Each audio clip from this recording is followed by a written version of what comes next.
Ο George Orwell δεν γεννήθηκε για να γράφει μυθιστορήματα, γεννήθηκε για να κατανοήσει αυτό που οι άλλοι προτιμούσαν να αγνοούν. Στη Βυρμανία είδε την γυμνή εξουσία της αυτοκρατορίας. Στα ορυχεία της Βόρειας Αγγλίας γνώρισε την πείνα. Στον Ισπανικό εμφύλιο πόλεμο ανακάλυψε ότι το ψέμα μπορούσε να σκοτώσει περισσότερο από τις σφαίρες. Όταν επέστρεψε στο Λονδίνο, βρήκε κάτι χειρότερο από τη λογοκρισία, τη συνένεση. Άνθρωποι που γνώριζαν την αλήθεια, αλλά αποφάσιζαν να σιωπήσουν. Το είδε στις εφημερίδες, στις συντακτικές αίθουσες, στις ομιλίες. Και κατάλαβε ότι ο 20ος αιώνας δεν θα κυριαρχούνταν από δικτάτορες, αλλά από την συλλογική επιθυμία να πιστέψουν στην πιο άνετη εκδοχή του κόσμου. Από τότε, τα έργα του προσπάθησαν να αποκρυπτογραφήσουν αυτό το φαινόμενο. Δεν μιλούσαν για τύραννους, μιλούσαν για απλούς πολίτες, για ολόκληρες κοινωνίες που μαθαίνουν να ζουν μέσα στο ψεύδος, μέχρι που το ψέμα γίνεται ευκολότερο από την αναζήτηση της αλήθειας. Λοιπόν, μήπως αυτό που προειδοποίησε ο Orwell συμβαίνει ξανά? Αφιέρωμα στην Καταλωνία. Η αλήθεια πυροβολήθηκε. Ο George Orwell φτάνει στην Ισπανία τις τελευταίες μέρες του 1936. Δεν ψάχνει φήμη, ούτε περιπέτεια. Έρχεται με μια ξεκάθαρη ιδέα να παρατηρήσει μόνος του μια επανάσταση σε εξέλιξη. Στο σημειωματάριό του σημειώνει ότι η Μαδρίτη αντιστέκεται και ότι το μέτωπο της Αραγωνίας φαίνεται σταθερό. Διασχίζει τα σύνορα με απλά χαρτιά, μια ελαφριά βαλίτσα και την πεποίθηση ότι ο αντιφασισμός έχει πρακτικό νόημα, όχι μόνο πολιτικό. Αυτό που βρίσκει στη Βαρκελόνη ξεπερνά τις προσδοκίες του. Μια πόλη όπου τα σύμβολα έχουν αλλάξει ιδιοκτήτη και η τάξη φαίνεται να έχει αντικατασταθεί από μια αυτοσχέδια ισότητα. Τα τραμ είναι καλυμμένα με κόκκινες και μαύρες σημαίες. Οι σερβιτόροι αποκαλούν τον πελάτη σύντροφο. Στους τοίχους διαβάζονται συνθήματα υπέρ του λαού. Ο Orwell περπατά στις ράμπλες και νιώθει κάτι καινούριο, την αίσθηση ότι βρίσκεται μέσα σε μια κοινωνία που προσπαθεί να γεννηθεί από το μηδέν. Δεν υπάρχουν ορατές τάξεις, οι στολές αναμειγνύονται, η ευγένεια έχει γίνει οριζόντια. Αυτή η πρώτη εντύπωση τον σημάδεψε για πάντα. Χρόνια αργότερα θα το θυμάται, ως τη στιγμή που πίστεψε ότι ήταν δυνατό η δικαιοσύνη να μην είναι μια λέξη, αλλά μια ορατή συμπεριφορά. Αποφασίζει να ενταχθεί στο Εργατικό Κόμμα Μαρξιστικής Ενοποίησης. Όχι λόγω κλειστής ιδεολογίας, αλλά επειδή ήταν η ομάδα που τον υποδέχτηκε πρώτη. Ο προορισμός του θα είναι το μέτωπο της Αραγωνίας κοντά στην Ουέσκα. Τον στέλνουν με μια κακοεξοπλισμένη αλλά ενθουσιώδη μονάδα. Ο χειμώνας πέφτει βαρύς και το χαρακόμμα είναι μια γραμμή λάσπης και σύρματος. Εκεί ανακαλύπτει ότι ο πραγματικός πόλεμος είναι λιγότερο ηρωικός από ό,τι λένε οι εφημερίδες. Οι άνδρες κοιμούνται με τις μπότες τους, το κρύο κόβει το δέρμα και το φαγητό φτάνει με τύχη μία φορά την ημέρα. Ωστόσο, κανείς δεν παραπονιέται. Αυτό που κρατάει το τάγμα είναι η πεποίθηση ότι αγωνίζονται για κάτι που αξίζει, μια ζωή χωρίς αφέντες. Σε αυτό το πλαίσιο, στις μεγάλες νύχτες σκοπιάς γράφει στο σημειωματάριό του. Καταγράφει ονόματα, ημερομηνίες, μικρά επεισόδια. Ένας σύντροφος τραυματισμένος από μια αδέσποτη σφαίρα. Ένα νεκρό μουλάρι στη μέση του δρόμου. Μια συζήτηση για το μέλλον μετά τη νίκη. Γράφει χωρίς στολίδια, σαν κάποιος που θέλει να αφήσει απόδειξη πριν φθαρεί η μνήμη. Αργότερα θα πει ότι αυτό που τον εντυπωσίασε περισσότερο δεν ήταν οι σφαίρες, αλλά η αυθόρμητη συντροφικότητα, η αίσθηση της συλλογικής αξιοπρέπειας που δεν είχε δει σε καμία άλλη χώρα. Τον Απρίλιο του 1937 λαμβάνει εντολή να επιστρέψει στη Βαρκελόνη. Η πόλη δεν είναι πια η ίδια. Οι αφίσες της επαναστατικής ενότητας έχουν αντικατασταθεί από νέα συνθήματα. Οι ιδεολογικές συζητήσεις έχουν γίνει τεταμένες. Τα κόμματα αντιμετωπίζουν το ένα το άλλο. Οι εφημερίδες επαναλαμβάνουν φήμες προδοσίας. Ο Orwell παρακολουθεί έκπληκτος τα γεγονότα του Μαΐου. Οδοφράγματα, πυροβολισμοί στους δρόμους, πολιτοφύλακες που μάχονται μεταξύ τους. Εκείνη η πόλη που φαινόταν παράδειγμα αδελφοσύνης τώρα αιμορραγεί από μέσα. Από ένα παράθυρο παρατηρεί πως διασταυρώνονται οι πυροβολισμοί μεταξύ του κτηρίου της Τελεφώνικα και των ομάδων που προηγουμένως ήταν σύμμαχοι.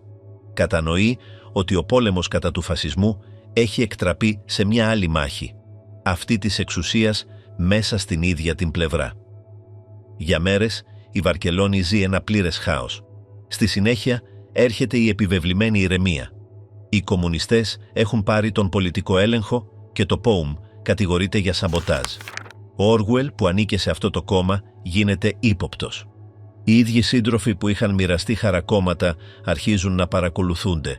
Προσπαθεί να επιστρέψει στο μέτωπο, αλλά η κατάσταση έχει αλλάξει. Υπάρχουν έρευνες, συλλήψεις, μαύρες λίστες. Η ατμόσφαιρα έχει γίνει αποπνικτική. Ο Άγγλος κατανοεί ότι δεν βρίσκεται πλέον σε έναν πόλεμο για την αλήθεια, αλλά σε μια διαμάχη για την αφήγηση. Αυτό που γράφεται στις εφημερίδες έρχεται σε αντίθεση με αυτό που έχει δει. Τα ίδια γεγονότα εμφανίζονται μεταμορφωμένα. Τα θύματα μετατράπηκαν σε προδότες, οι προδοσίες μετατράπηκαν σε νίκες. Αυτή η απόσταση μεταξύ της βιωμένης και της αφηγημένης πραγματικότητας γίνεται η πραγματική του αιμονή. Όταν καταφέρνει να φύγει από την Ισπανία, φέρει κάτι πιο πολύτιμο από τα σημειωματάρια. Την άμεση εμπειρία του πώς μια επανάσταση μπορεί να καταβροχθήσει τον εαυτό της με ψέματα. Στο Παρίσι, ενώ περιμένει το τρένο που θα τον επιστρέψει στο Λονδίνο, ξεφυλίζει τις διεθνείς εφημερίδες. Διαβάζει χρονικά που περιγράφουν μια Ισπανία διαφορετική από αυτή που γνώρισε. Τα άρθρα μιλούν για εφευρεμένες συνωμοσίες, για ηρωισμούς που δεν συνέβησαν ποτέ, για εχθρούς που ποτέ δεν υπήρξαν. Συνειδητοποιεί ότι η αλήθεια, σε καιρούς πολέμου, εξαρτάται από τον τύπο του τυπογραφείου που τη δημοσιεύει. Επιστρέφοντας στην Αγγλία, προσπαθεί να πει τι είδε. Στέλνει χειρόγραφα, γράφει άρθρα, εξηγεί ότι η προπαγάνδα δεν είναι μόνο ένα εργαλείο των φασιστών, αλλά και μια αντανάκλαση της ανθρώπινης ανάγκης να πιστέψει σε μια βολική εκδοχή του κόσμου. Πολλοί δεν θέλουν να τον ακούσουν. Άλλοι τον κατηγορούν ότι υπερβάλλει, αλλά επιμένει. Αυτό που τον εξέπληξε περισσότερο στην Ισπανία δεν ήταν η βία. Ήταν η υποχωρητικότητα με την οποία οι άνθρωποι αποδέχθηκαν παράλογες εκδοχές. Από αυτή την εμπειρία γεννιέται ο πυρήνας του βιβλίου του. Κάθε γραμμή προκύπτει από την αίσθηση ότι έχει δει έναν πόλεμο όπου όλοι πίστευαν ότι υπερασπίζονται την πραγματικότητα, αλλά ο καθένας αγωνιζόταν για τη δική του αφήγηση. Ο δημοκρατικός και ο φασιστικός τύπος χρησιμοποιούσαν την ίδια γλώσσα βεβαιότητας. Οι αντίθετες πλευρές συμφωνούσαν σε κάτι, και οι δύο χρειαζόταν το κοινό να πιστεύει χωρίς να ρωτάει. Στα τελευταία κεφάλαια του φόρουμ στην Καταλωνία, ο Όργουελ περιγράφει την απόδρασή του από την Ισπανία. Διασχίζει τα σύνορα με τη σύζυγό του, κουρασμένος και απογοητευμένος. Φέρει το λαιμό του τραυματισμένο από μια σφαίρα, τα ρούχα του υγρά από τη βροχή και ένα συμπέρασμα που θα τον συνοδεύει για το υπόλοιπο της ζωής του. Η αλήθεια δεν καταστρέφεται με βία, διαλύεται με συνένεση. Επανάσταση στο αγρόκτημα. Πώς το ψέμα έγινε ανακούφιση. Στο έργο του «Η φάρμα των ζώων», ο Όργουελ δεν δημιουργεί απλώς μια πολιτική αλληγορία. Δημιουργεί έναν καθρέφτη της ανθρώπινης συμπεριφοράς απέναντι στο ψέμα. Δείχνει πώς οι άνθρωποι, στην ζωοποιημένη τους εκδοχή, προσαρμόζονται γρήγορα σε μια άδικη τάξη πραγμάτων, αν αυτή η τάξη τους απαλλάσσει από το να σκέφτονται. Κάθε σκηνή που γράφει έχει το βάρος μιας ψυχολογικής παρατήρησης. Η κούραση, η υπακοή και η ανάγκη για ανακούφιση καταλήγουν να είναι πιο ισχυρές από την επιθυμία για αλήθεια. Από τις πρώτες σελίδες, η όθηση των ζώων πηγάζει από μια αυθεντική ελπίδα. Αναζητούν δικαιοσύνη, θέλουν να αποφασίσουν για το πεπρωμένο τους. Αλλά σε αυτόν τον αρχικό ενθουσιασμό υπονοείται ήδη κάτι που ο Όργουελ θεωρεί καθολικό. Όταν μια συλλογική ιδέα γίνεται δύσκολο να διατηρηθεί, το μυαλό αρχίζει να αναζητά άνετα καταφύγια. Το ψέμα, στην πιο καθημερινή του μορφή, δεν εμφανίζεται ως ξένη εξαπάτηση, αλλά ως προσωπική ανάπαυση. Ο συγγραφέας το αποτυπώνει με ακρίβεια. Καθώς τα γουρούνια αναλαμβάνουν τον έλεγχο της φάρμας, αρχίζουν να εμφανίζονται μικρές διαστρεβλώσεις. Οι αλλαγές είναι σταδιακές, σχεδόν ανεπαίσθητες. Μια λέξη τροποποιημένη, ένας κανόνας προσαρμοσμένος, μια εντολή εξηγημένη με διαφορετικό τόνο. Ο Όργουελ δείχνει πως το πιο αποτελεσματικό ψέμα δεν επιβάλλεται, αλλά εισάγεται απαλά. Τα ζώα αποδέχονται αυτές τις αλλαγές επειδή προσφέρουν κάτι πολύτιμο, τη δυνατότητα να μην αμφισβητούν. Σε κάθε κεφάλαιο, ο Όργουελ απεικονίζει τον τρόπο με τον οποίο η αλήθεια χάνει έδαφος όχι λόγω καταστολής, αλλά λόγω αδιαφορίας. Κανείς δεν χρειάζεται καταναγκασμό όταν η ρουτίνα κουράζει αρκετά. Τα ζώα εργάζονται, εξαντλούνται και προτιμούν να αναθέτουν τη σκέψη τους σε όσους λένε ότι γνωρίζουν περισσότερα. Ο συγγραφέας αφήνει να φανεί ότι η ψυχική άνεση είναι η ρίζα της αυτοεξαπάτησης. Το να σκέφτεσαι απαιτεί ενέργεια και όταν αυτή η ενέργεια είναι λιγοστή, ο εγκέφαλος επιλέγει να πιστέψει. Ο Squealer, το γουρούνι που χειρίζεται το λόγο, είναι η φωνή αυτής της διαδικασίας. Ο ρόλος του δεν είναι μόνο να λέει ψέματα, είναι να διατηρεί τη συναισθηματική ισορροπία της ομάδας. Κάθε φορά που κάτι έρχεται σε αντίθεση, εμφανίζεται για να προσφέρει μια εύκολη εξήγηση, μια ευγενική φράση που ανακουφίζει την αμηχανία. Ο Όργουελ γράφει αυτές τις σκηνές χωρίς δραματικότητα. Τις παρουσιάζει με σχεδόν μηχανικό τόνο, σαν να θέλει ο αναγνώστης να παρατηρήσει πόσο φυσιολογικό μπορεί να γίνει το παράλογο όταν επαναλαμβάνεται αρκετά. Ο ίδιος μηχανισμός εμφανίζεται ενσαρκωμένος σε έναν άλλο χαρακτήρα. Σε όλο το βιβλίο, ο Όργουελ επιμένει σε αυτό το σημείο. Κάθε φορά που ένας χαρακτήρας αντιλαμβάνεται κάτι ασυνάρτητο, το ένστικτο δεν τον οδηγεί στην εξέγερση, τον οδηγεί να διορθώσει τον εαυτό του. Ο Μπόξερ, το ακούραστο άλογο, είναι το τέλειο σύμβολο αυτής της συμπεριφοράς. Το σύνθημά του «Δουλέψτε περισσότερο» δεν είναι τυφλή υπακοή, είναι αυτοδικαίωση. Αντιπροσωπεύει την ανακούφιση που προκαλεί η μετατροπή της αμφιβολίας σε σωματική προσπάθεια. Είναι πιο εύκολο να συνεχίσεις να οργώνεις παρά να αποδεχτείς ότι το ιδανικό έχει διαφθαρεί. Ο συγγραφέας δείχνει πως αυτή η διαδικασία γίνεται ρουτίνα. Η επίσημη φωνή επαναλαμβάνεται μέχρι να γεμίσει κάθε χώρο. Τα συνθήματα απλοποιούνται ώστε κανείς να μην χρειάζεται να τα αναλύσει. Τα πρόβατα επαναλαμβάνουν φράσεις, τα γουρούνια τις προσαρμόζουν, οι άλλοι τις ακούν με ανακούφιση. Σε αυτόν τον προβλέψιμο θόρυβο, η αμφιβολία γίνεται μια περιττή αμηχανία. Η αλήθεια δεν εξαφανίζεται πλέον, απλώς πάβει να αναζητείται. Όταν η φάρμα αρχίζει να διαστρεβλώνει τους δικούς της νόμους, ο Όργουελ εισάγει μια οπτική λεπτομέρεια. Οι φράσεις στον τοίχο αλλάζουν χωρίς μάρτυρες. Είναι ο τρόπος του να επισημάνει ότι η χειραγώγηση δεν απαιτεί ανοιχτή βία. Αρκεί οι άλλοι να είναι πολύ απασχολημένοι για να κοιτάξουν. Αυτές οι σβησμένες και ξαναγραμμένες γραμμές αντιπροσωπεύουν την εκούσια αμνησία, την ικανότητα να αποδεχτείς τη νέα εκδοχή επειδή είναι πιο άνετη από το να υπερασπιστείς την παλιά. Ο συγγραφέας καθιστά σαφές ότι η εξαπάτηση ευδοκιμεί εκεί όπου οι άνθρωποι αναζητούν ανακούφιση, όχι εκεί όπου υπάρχουν ισχυροί τύρανοι. Τα γουρούνια δεν θριαμβεύουν λόγω πονηριάς, θριαμβεύουν επειδή οι άλλοι προτιμούν τη συναισθηματική ανάπαυση του να τα πιστεύουν. Σε αυτή τη λογική το ψέμα δεν πληγώνει, παρηγορεί. Η αλήθεια, αντίθετα, απαιτεί προσπάθεια και γι' αυτό γίνεται αντιδημοφιλής.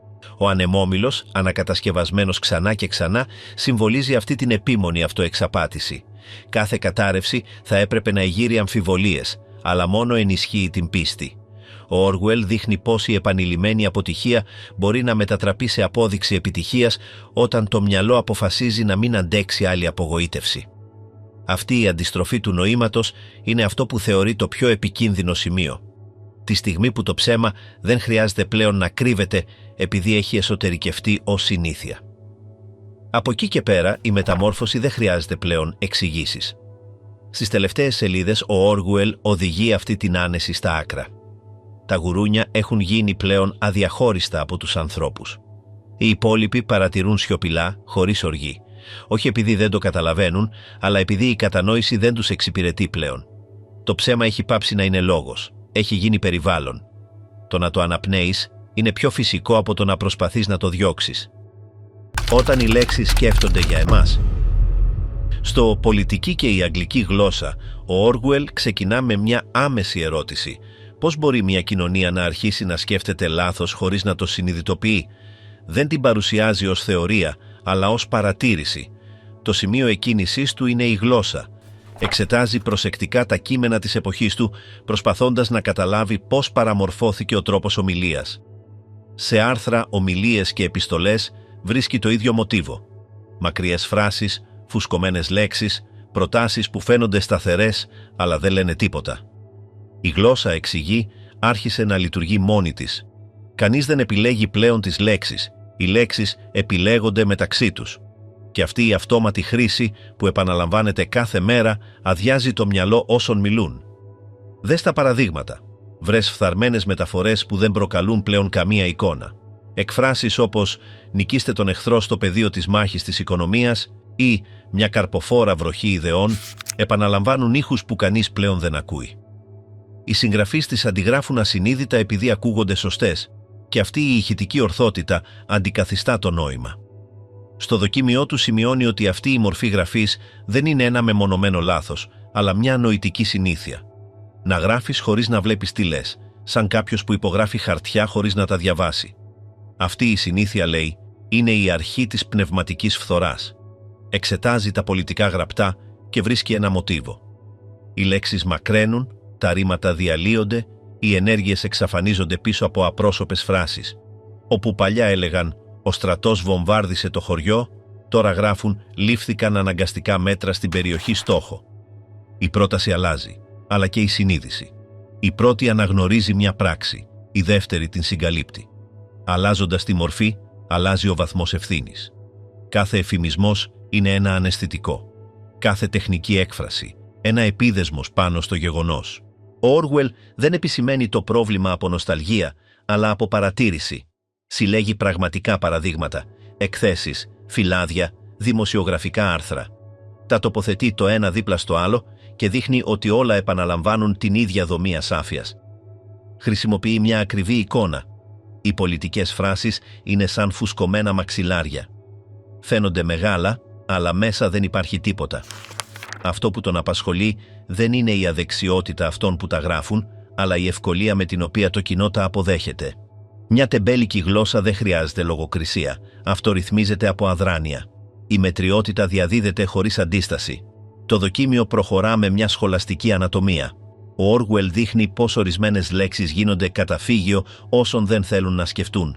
Είναι όροι που ακούγονται υψηλόφρονες. Πρόοδος, δημοκρατία, ελευθερία, πνευματικές αξίες, ηθική επιταγή.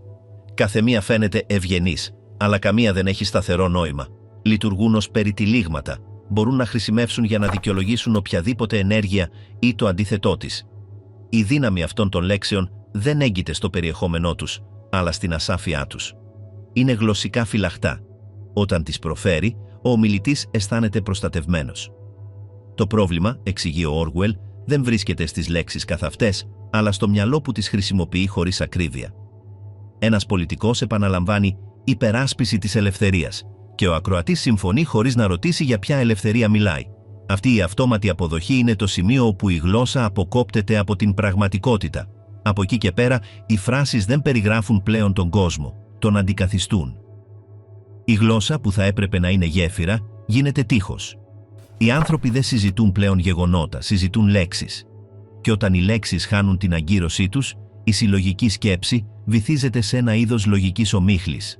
Για να δείξει σε ποιο βαθμό η γλώσσα μπορεί να παραμορφώσει τη σαφήνεια, ο Όργουελ κατασκευάζει ένα επίτηδες παράλογο παράδειγμα. Παίρνει ένα απόσπασμα από τη βίβλο, σύντομο, άμεσο, σαφές και το ξαναγράφει με το γραφειοκρατικό ύφος της εποχής του. Το αποτέλεσμα είναι γκροτέσκο. Όπου πριν υπήρχε ρυθμός και νόημα, τώρα υπάρχει πλεονασμός και κενό. Η άσκηση αποκαλύπτει κάτι βαθύ. Η σύγχρονη πεζογραφία έχει χάσει την επαφή με την αισθητηριακή πραγματικότητα. Οι λέξεις επιπλέον δεν αγγίζουν πλέον τα πράγματα που ονομάζουν. Η γλώσσα μετατρέπεται σε ένα σύννεφο που καλύπτει τα πάντα και τίποτα δεν αγγίζει. Αυτή η μετατόπιση δεν είναι τυχαία. Στην καρδιά του δοκιμίου, ο Όργουελ εκτοξεύει τη διάγνωσή του. Η αγγλική γλώσσα και κατ' επέκταση κάθε γλώσσα φθήνει όταν αυτοί που τη χρησιμοποιούν σταματούν να ενδιαφέρονται για το νόημά της. Είναι μια αμοιβαία διαδικασία. Η πνευματική τεμπελιά γεννά παρακμιακή γλώσσα και αυτή η παρακμιακή γλώσσα ενισχύει την πνευματική τεμπελιά. Είναι ένας κλειστός κύκλος. Όσο πιο ασαφής είναι μια λέξη, τόσο πιο εύκολο είναι να σκεφτόμαστε ασαφώς. Όσο πιο αδέξια η φράση, τόσο πιο αδέξια η σκέψη. Ο νους και η γλώσσα μολύνουν το ένα το άλλο, μέχρι η σύγχυση να φαίνεται φυσική. Καθ' όλη τη διάρκεια του κειμένου, ο Όργουελ προσφέρει 6 κανόνες για να σπάσει αυτόν τον κύκλο. Είναι απλοί, αλλά απαιτούν συνειδητοποίηση. Ζητά να αποφεύγουμε τις κληρονομημένες μεταφορές, να προτιμούμε τις σύντομες λέξεις, να εξαλείφουμε τους περιττούς ξένους όρους, να επιλέγουμε την ενεργητική φωνή, να καταργούμε τις άχρηστες φράσεις και πάνω απ' όλα να αναρωτιόμαστε αν κάθε πρόταση εκφράζει ακριβώς αυτό που θέλουμε να πούμε. Πίσω από αυτή την απλότητα κρύβεται μια φιλοσοφία. Η σαφήνεια δεν είναι μια στιλιστική πολυτέλεια, είναι μια μορφή ακεραιότητας. Όποιος γράφει με ακρίβεια, σκέφτεται με ακρίβεια. και όποιος σκέφτεται με ακρίβεια είναι πιο δύσκολο να εξαπατηθεί. Στο τελευταίο μέρος του, ο Όργουελ επιμένει στην ατομική ευθύνη. Κανείς δεν μπορεί να καθαρίσει τη γλώσσα των άλλων, αλλά κάθε άτομο μπορεί να φροντίσει τη δική του. Αυτή η καθημερινή επαγρύπνηση, λέει, είναι μια πράξη ελευθερίας. Το να σκέφτεσαι πριν μιλήσεις δεν είναι άσκηση στυλ, είναι μια μορφή αντίστασης. Όποιος αναγκάζεται να αναζητήσει τη σωστή λέξη ανακτά την εσωτερική του αυτονομία. Δεν είναι εύκολη υπόθεση, γιατί το περιβάλλον οθεί να μιλάμε όπως όλοι. Αλλά η γλώσσα, χρησιμοποιούμενη με προσοχή, μπορεί να ξαναγίνει αυτό που πάντα έπρεπε. Ένας πιστός καθρέφτης της σκέψης. Το κείμενο τελειώνει με μια προειδοποίηση που διασχίζει τον αιώνα. Οι λέξεις παραμορφώνονται αργά, χωρίς θόρυβο, χωρίς πραξικοπήματα. Γίνονται άνετες, μαλακές, ανώδυνες. Και όταν όλα ακούγονται ίδια, κανείς δεν διακρίνει την αλήθεια από την ηχό. Ο Όργουελ δεν ζητά γλωσσική καθαρότητα, ζητά διάβγεια. Σε έναν κόσμο κορεσμένο από λόγους, η σαφήνεια γίνεται πράξη θάρρους. Το να γράφεις καλά, να σκέφτεσαι καλά, να μιλάς με ακρίβεια, αυτά είναι τα τελευταία καταφύγια της αλήθειας πριν η γλώσσα γίνει εχθρός της. Ο φόβος που γράφει για εμάς. Αυτό που τράβηξε την προσοχή του Όργουελ περισσότερο δεν ήταν ένας πόλεμος ούτε μια ομιλία, αλλά μια απλή συνάντηση συγγραφέων. Στο The Prevention of Literature θυμάται αυτή τη συνάντηση στο Λονδίνο που διοργανώθηκε για να τιμηθεί ο Μίλτον. Αυτό που έπρεπε να είναι μια γιορτή του ελεύθερου λόγου κατέληξε να δείχνει την εξαφάνισή του. Ενώ άκουγε τους παρευρισκόμενους, παρατήρησε ότι κάθε φορά που κάποιος έλεγε ελευθερία, ο αέρας γινόταν βαρύς. Τα βλέμματα διασταυρώνονταν, οι φωνές χαμήλωναν και όλοι φάνηκε να μετρούσαν τι έλεγαν. Δεν υπήρχαν παρόντες λογοκριτές, αλλά ο φόβος ήδη δούλευε από μόνος του. Εκεί κατάλαβε ότι η αυτολογοκρισία δεν χρειάζεται εντολές, μόνο συνήθεια. Από αυτή την παρατήρηση, το δοκίμιο μετατρέπεται σε μια ακτινογραφία της εξημερωμένης σκέψης. Ο Όργουελ προειδοποιεί ότι ο κίνδυνος δεν προέρχεται από τον κρατικό λογοκριτή, αλλά από τον συγγραφέα που προσαρμόζεται στο πολιτικό κλίμα πριν καν παρακολουθηθεί. Το ονομάζει «η πρόληψη της λογοτεχνίας» και δεν αναφέρεται στην καύση βιβλίων, αλλά στην αποτροπή του να έχει κάποιος το θάρρος να τα γράψει. Είναι μια αόρατη ασθένεια που ξεκινάει από προσοχή και καταλήγει σε πνευματική δουλεία. Το ψέμα δεν χρειάζεται πλέον εντολές, αρκεί η πρόβλεψη του φόβου. Αναλύει πώς αυτή η πνευματική υποταγή εξαπλώνεται μεταξύ δημοσιογράφων, δοκιμιογράφων και εκδοτών. Ο καθένας μετρά τις συνέπειες αυτού που γράφει, υπολογίζει τον αντίκτυπο, φιλτράρει τα δικά του λόγια. Δεν είναι άμεση καταπίεση, είναι εκούσια προσαρμογή. Ο δημοσιογράφος αποφεύγει άβολα θέματα, ο ακαδημαϊκός χρησιμοποιεί ουδέτερους όρους. Ο μυθιστοριογράφος διαγράφει συγκρουόμενα περάσματα για να μην χάσει το συμβόλαιό του. Όλοι ενεργούν πριν κάποιος του σπίτι πρέπει να σιωπήσουν. Αυτό το αντανακλαστικό αυτοελέγχου, επισημαίνει ο Όργουελ, είναι ο βαθύτερος θρίαμβος της σύγχρονης κυριαρχίας. Κανείς δεν απαγορεύει τίποτα, αλλά όλοι σιωπούν το ίδιο. Στο κέντρο του κειμένου, ο Όργουελ περιγράφει πώς η αλήθεια αρχίζει να διαπραγματεύεται. Στα συντακτικά γραφεία και τις εκδόσεις, ορισμένες ιδέες γίνονται απαράδεκτες. Δεν απορρίπτονται ανοιχτά. Σιωπούνται με χειρονομίες, με παραλήψεις, με δικαιολογίες. Η λογοκρισία δεν χρησιμοποιεί πλέον κόκκινο μελάνι, χρησιμοποιεί ευγένεια. Οι λέξεις μαλακώνουν, τα γεγονότα στρογγυλεύονται. Γράφεται για να μην ενοχληθεί, για να μην μείνει εκτός ομάδας. Και έτσι, λέει ο Όργουελ, υψώνεται ένα αόρατο σύνορο μεταξύ αυτού που σκέφτεται κανείς και αυτού που μπορεί να πει. Είναι το πιο αποτελεσματικό σύνορο επειδή ο ίδιος ο συγγραφέας το παρακολουθεί από μέσα.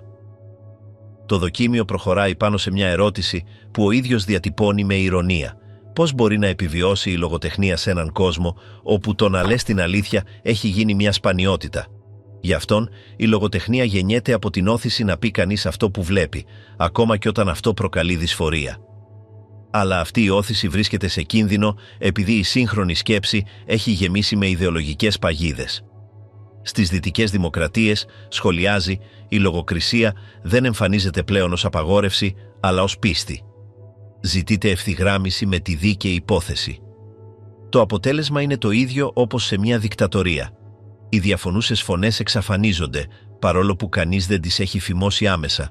Ο Όργουελ παρατηρεί ότι πολλοί Βρετανοί διανοούμενοι της εποχής του προτιμούν να δικαιολογούν τα ψέματα των συμμαχικών καθεστώτων ενώ καταδικάζουν αυτά των εχθρών τους. Αυτή η διπλή ηθική μεταμφιέζεται σε πολιτική δέσμευση. Το να μιλάς καθαρά θεωρείται προδοσία. Το να σιωπάς θεωρείται σύνεση. Οι πιο μορφωμένοι γίνονται οι πιο προσεκτικοί. Ολόκληρη η κουλτούρα αναδιοργανώνεται γύρω από τον φόβο του να πεις το προφανές. Ο φόβος της ειλικρίνειας. Ο φόβος που γράφει για εμάς. Αυτό που τράβηξε την προσοχή του Όργουελ περισσότερο δεν ήταν ένας πόλεμος ούτε μια ομιλία, αλλά μια απλή συνάντηση συγγραφέων. Στο The Prevention of Literature θυμάται αυτή τη συνάντηση στο Λονδίνο που διοργανώθηκε για να τιμηθεί ο Μίλτον. Αυτό που έπρεπε να είναι μια γιορτή του ελεύθερου λόγου κατέληξε να δείχνει την εξαφάνισή του. Ενώ άκουγε τους παρευρισκόμενους, παρατήρησε ότι κάθε φορά που κάποιος έλεγε ελευθερία, ο αέρας γινόταν βαρύς. Τα βλέμματα διασταυρώνονταν, οι φωνές χαμήλωναν και όλοι φάνηκε να μετρούσαν τι έλεγαν. Δεν υπήρχαν παρόντες λογοκριτές, αλλά ο φόβος ήδη δούλευε από μόνος του. Εκεί κατάλαβε ότι η αυτολογοκρισία δεν χρειάζεται εντολές, μόνο συνήθεια. Από αυτή την παρατήρηση, το δοκίμιο μετατρέπεται σε μια ακτινογραφία της εξημερωμένης σκέψης. Ο Όργουελ προειδοποιεί ότι ο κίνδυνος δεν προέρχεται από τον κρατικό λογοκριτή, αλλά από τον συγγραφέα που προσαρμόζεται στο πολιτικό κλίμα πριν καν παρακολουθηθεί. Το ονομάζει «η πρόληψη της λογοτεχνίας» και δεν αναφέρεται στην καύση βιβλίων, αλλά στην αποτροπή του να έχει κάποιος το θάρρος να τα γράψει. Είναι μια αόρατη ασθένεια που ξεκινάει από προσοχή και καταλήγει σε πνευματική δουλεία. Το ψέμα δεν χρειάζεται πλέον εντολές, αρκεί η πρόβλεψη του φόβου. Αναλύει πώς αυτή η πνευματική υποταγή εξαπλώνεται μεταξύ δημοσιογράφων, δοκιμιογράφων και εκδοτών. Ο καθένας μετρά τις συνέπειες αυτού που γράφει, υπολογίζει τον αντίκτυπο, φιλτράρει τα δικά του λόγια. Δεν είναι άμεση καταπίεση, είναι εκούσια προσαρμογή. Ο δημοσιογράφος αποφεύγει άβολα θέματα, ο ακαδημαϊκός χρησιμοποιεί ουδέτερους όρους. Ο μυθιστοριογράφος διαγράφει συγκρουόμενα περάσματα για να μην χάσει το συμβόλαιό του. Όλοι ενεργούν πριν κάποιος του σπίτι πρέπει να σιωπήσουν. Αυτό το αντανακλαστικό αυτοελέγχου, επισημαίνει ο Όργουελ, είναι ο βαθύτερος θρίαμβος της σύγχρονης κυριαρχίας. Κανείς δεν απαγορεύει τίποτα, αλλά όλοι σιωπούν το ίδιο. Στο κέντρο του κειμένου, ο Όργουελ περιγράφει πώς η αλήθεια αρχίζει να διαπραγματεύεται. Στα συντακτικά γραφεία και τις εκδόσεις, ορισμένες ιδέες γίνονται απαράδεκτες. Δεν απορρίπτονται ανοιχτά, σιωπούνται με χειρονομίες, με παραλήψεις, με δικαιολογίες. Η λογοκρισία δεν χρησιμοποιεί πλέον κόκκινο μελάνι, χρησιμοποιεί ευγένεια. Οι λέξεις μαλακώνουν, τα γεγονότα στρογγυλεύονται. Γράφεται για να μην ενοχληθεί, για να μην μείνει εκτός ομάδας. Και έτσι, λέει ο Όργουελ, υψώνεται ένα αόρατο σύνορο μεταξύ αυτού που σκέφτεται κανείς και αυτού που μπορεί να πει. Είναι το πιο αποτελεσματικό σύνορο επειδή ο ίδιος ο συγγραφέας το παρακολουθεί από μέσα. Το δοκίμιο προχωράει πάνω σε μια ερώτηση που ο ίδιος διατυπώνει με ηρωνία. Πώς μπορεί να επιβιώσει η λογοτεχνία σε έναν κόσμο όπου το να λες την αλήθεια έχει γίνει μια σπανιότητα?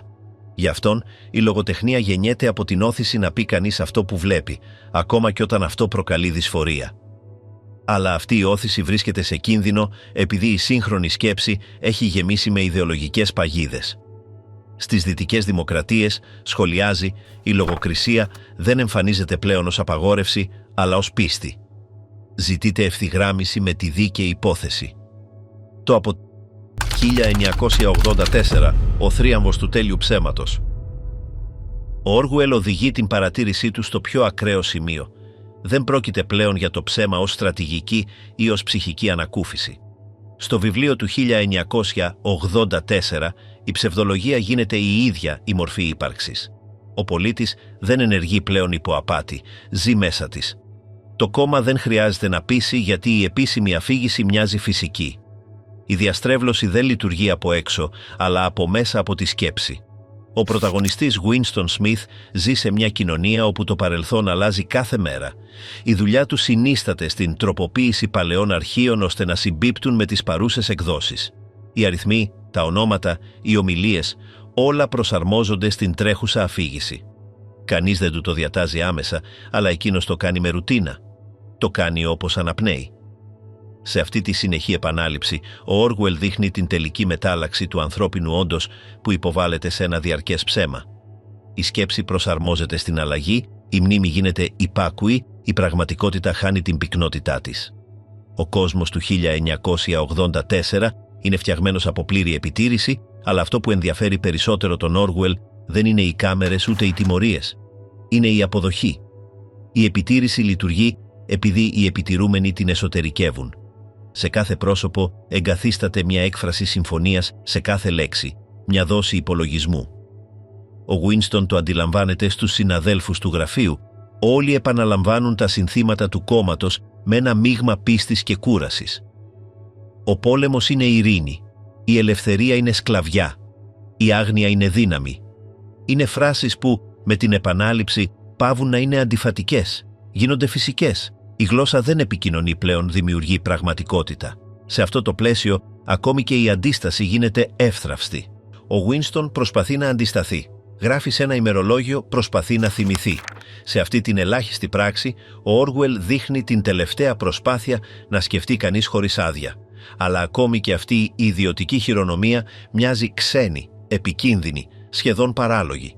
Ο φόβος δεν προέρχεται πλέον από έξω, ζει στη συνείδηση. Κάθε λέξη που σημειώνει ο Γουίνστον μοιάζει να προδίδει κάτι μέσα του. Το επίσημο ψέμα όχι μόνο τον περικυκλώνει, τον περιέχει. Καθώς εξελίσσεται η ιστορία, ο χαρακτήρας κατανοεί ότι η αλήθεια δεν έχει νικηθεί από τη βία, αλλά από τη συνήθεια.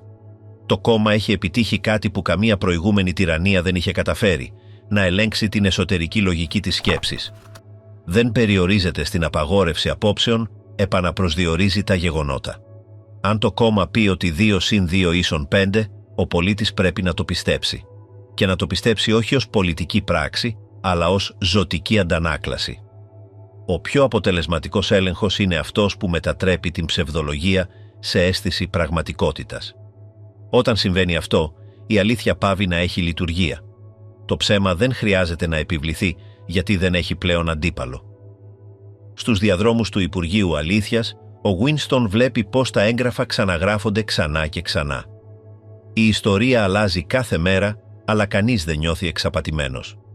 Οι υπάλληλοι καταστρέφουν τα προηγούμενα αρχεία με γραφειοκρατική επιμέλεια. Οι σελίδες πέφτουν στον πνευματικό σωλήνα που οδηγεί στον αποτεφρωτήρα. Ο καπνός των καμένων γεγονότων αναμειγνύεται με τον αέρα της πόλης. Ο Όργουελ περιγράφει αυτή τη σκηνή ως ένα σύγχρονο τελετουργικό, την συλλογική πίστη ότι το παρόν έχει πάντα δίκιο.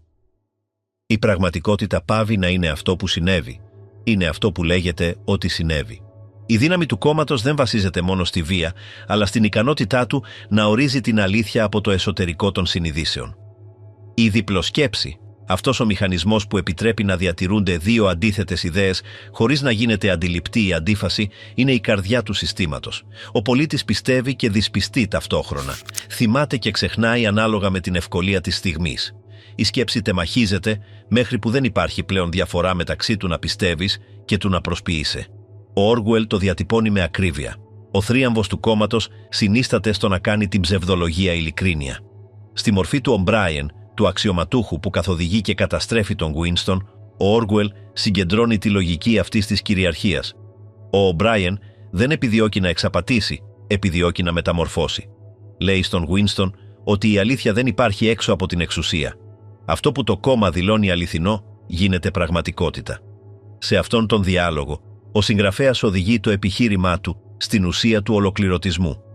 Τον έλεγχο του είναι μέσω του ελέγχου της σκέψης. Δεν πρόκειται για το ότι οι άνθρωποι λένε ψέματα, αλλά για το ότι δεν μπορούν πλέον να συλλάβουν άλλη μορφή σκέψης εκτός από το συλλογικό ψέμα. Κατά τη διάρκεια της ανάκρισης, ο Ομπράιεν αποδεικνύει ότι η λογική μπορεί να χρησιμοποιηθεί ως όργανο υποταγής. Δεν προσπαθεί να πείσει τον Γουίνστον, τον εκπαιδεύει. Τον αναγκάζει να απαρνηθεί την ιδέα μιας ανεξάρτητης αλήθειας. Κάθε ερώτηση καταστρέφει ένα στρώμα της λογικής του. Κάθε απάντηση τον οθεί προς μια βαθύτερη πνευματική υπακοή. Σε αυτή τη διαδικασία, το ψέμα πάβει να είναι εξωτερικό. Γίνεται αντανάκλαση, αίσθηση ασφάλειας. Ο Γουίνστον καταλήγει να αποδέχεται αυτό που του διατάζεται να πιστέψει.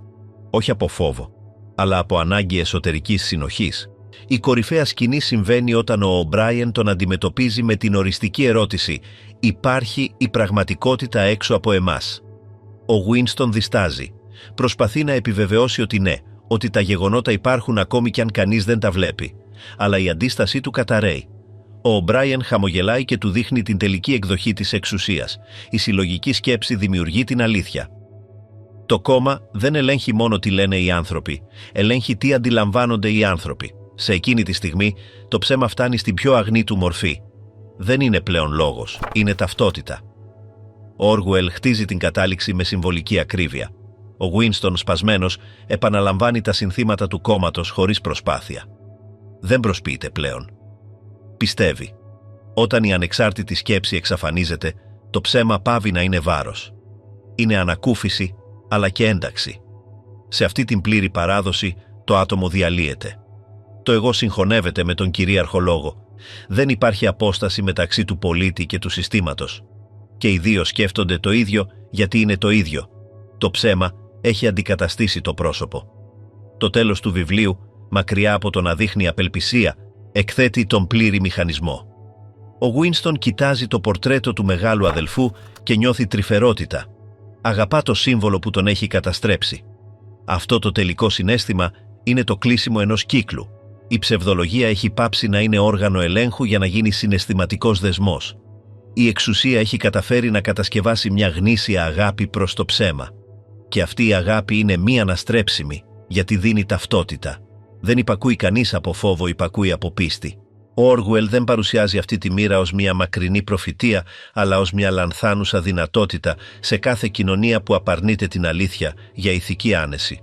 Στο 1984, η σωματική τιμωρία είναι το ορατό θέαμα.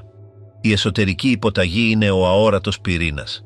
Ο συγγραφέας δείχνει πως η συνεχής επανάληψη, η επιτήρηση και η προπαγάνδα καταλήγουν να διαμορφώνουν την ίδια την επιθυμία του ατόμου. Όταν κάποιος αγαπά το ψέμα, δεν υπάρχει πλέον πιθανότητα διαφωνίας. Η εξουσία δεν χρειάζεται να τον καταπιέσει, τον κατέχει. Το μυθιστόρημα τελειώνει με μια φράση που συνοψίζει όλη τη μεταμόρφωση. Αγαπούσε το μεγάλο αδελφό. Δεν υπάρχει ηρωνία, δεν υπάρχει αντίσταση.